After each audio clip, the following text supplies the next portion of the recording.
VOA news minute के साथ मैं हूं मोहम्मद आतिफ।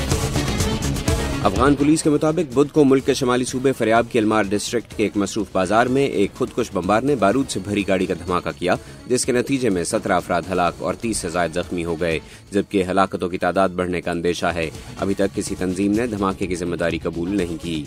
अमरीकी दिफाई इदारे पेंटागन ने बताया है कि अमरीकी फौज ने 8 जुलाई को शाम के शहर सरमादा में एक फजाई हमले में अलकायदा रहनुमा मोहसिन अल-फजली को उस वक्त हलाक किया जब वो एक गाड़ी में सफर कर रहा था। अल-फजली तवील मुद्दत से अलकायदा से मुंसलिक था और तंजीम के खुरासानी ग्रुप का सरबराह था, जो अमेरिका और उसके इत्तेहादियों के खिलाफ हमलों की मंसूबाबंदी करता है।